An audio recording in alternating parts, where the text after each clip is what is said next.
নমস্কার সম্মানিত দর্শকবৃন্দ, পশ্চিমবঙ্গ বাজেট নিয়ে অর্থাৎ রাজ্য বাজেট নিয়ে খুবই গুরুত্বপূর্ণ কথা আপনাদের সঙ্গে আজকের ভিডিওতে শেয়ার করব। তো আপনারা অনেকেই জানতে চাইছিলেন যে আমাদের পশ্চিমবঙ্গের বাজেট কবে পেশ হবে। কেন্দ্র সরকারের বাজেট তো 1 ফেব্রুয়ারি প্রতি বছরের নাই হবে। আমাদের রাজ্য সরকার কবে বাজেট পেশ করবে? কারণ আপনারা দেখে এসেছেন রাজ্য সরকার যখনই বাজেট পেশ করে বেশ ভালো রকম চমক থাকে। হয় কোনো প্রকল্প নতুন ঘোষণা হয়, নইলে কোনো প্রকল্পের টাকা বাড়ে, বা অনেক সরকারি কর্মচারীদের সিভিক ভলান্টিয়ার থেকে শুরু করে অন্যান্য কর্মচারীদের বেতনও বৃদ্ধি পায়। তো এবারের বাজেটে এরকম নতুন কিন্তু বেশ কিছু চমক আসতে চলেছে এবং বাজেট কবে পেশ হবে সমস্ত কিছু জানাবো আজকের এই ভিডিওর মাধ্যমে। তার আগে ছোট্ট একটি অনুরোধ, চ্যানেলে নতুন হলে চ্যানেলটিকে অবশ্যই সাবস্ক্রাইব করবেন, বন্ধুদেরকে ভিডিওটি শেয়ার করতে ভুলবেন না, আর ভিডিও ভালো লাগলে অবশ্যই কিন্তু একটি লাইক করে দিয়ে যাবেন।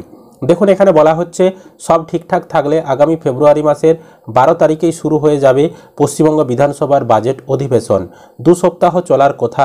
সম্প্রতি নবান্ন সূত্রে এমনটাই জানা গিয়েছে। আগামী 1 ফেব্রুয়ারি কেন্দ্রীয় সরকারের বাজেট পেশ করবেন অর্থমন্ত্রী নির্মলা সীতারামন। মনে করা হয়েছিল তারা বাজেট পেশ করার দিন কয়েকের পরেই বসতে পারে রাজ্য বিধানসভার বাজেট অধিবেশন। সেইভাবেই প্রস্তুতি শুরু হয়েছিল পশ্চিমবঙ্গ বিধানসভাতেও। 7 ফেব্রুয়ারি অধিবেশন শুরু হতে পারে অনুমান করেই কাজ শুরু হয়েছিল। কিন্তু নবান্নে কর্মরত অর্থ দপ্তরের এক আধিকারিক জানাচ্ছে, যেহেতু আগামী বছর বিধানসভা নির্বাচনের আগে এটাই রাজ্য সরকারের শেষ পূর্ণাঙ্গ বাজেট, তাই একটু দেখে শুনে বাজেট পেশ করতে চান মুখ্যমন্ত্রী। তাই কেন্দ্রীয় বাজেটের পর একটু অতিরিক্ত সময় নেওয়া হচ্ছে। এছাড়াও আগামী কয়েক সপ্তাহে মুখ্যমন্ত্রীর বেশ কয়েকটি জেলা সফরও রয়েছে বলে নবান্ন সূত্রে খবর। সেই সফর শেষ করার পর হোক বিধানসভার বাজেট অধিবেশন, এমনটাই চাইছেন মুখ্যমন্ত্রী। তাই সেভাবেই অর্থ দপ্তর এবং বিধানসভা পারস্পরিক সমন্বয়ের ভিত্তিতেই বিধানসভার বাজেট অধিবেশন শুরু করতে পারে।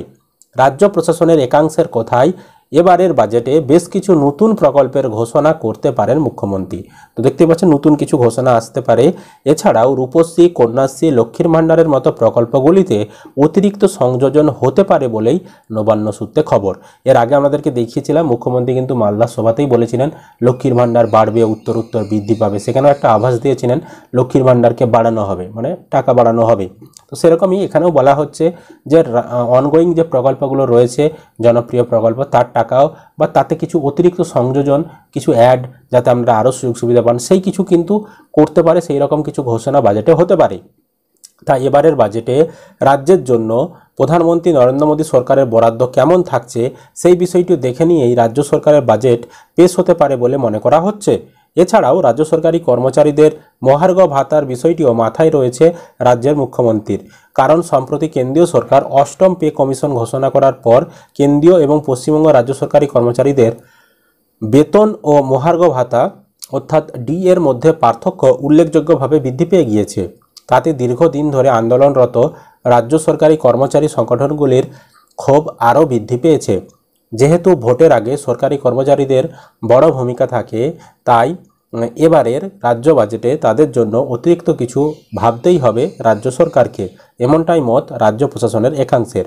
বর্তমানে কেন্দ্রীয় সরকারি কর্মচারীরা 53% হারে ডিএ পাচ্ছেন, সেখানে পশ্চিমবঙ্গের সরকারি কর্মচারীরা পাচ্ছেন 14% হারে।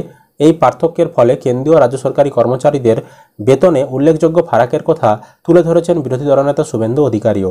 বিরোধী দলনেতা এমন মন্তব্যের পর বিশেষ করে রাজ্য সরকারের কর্মচারীদের পাওনা নিয়ে ভাবতে হচ্ছে নবান্নকে। এমন সব তথ্য তুলে ধরে রাজ্যের বিভিন্ন রাজ্য সরকারি কর্মচারী সংগঠনগুলি সরব হচ্ছে।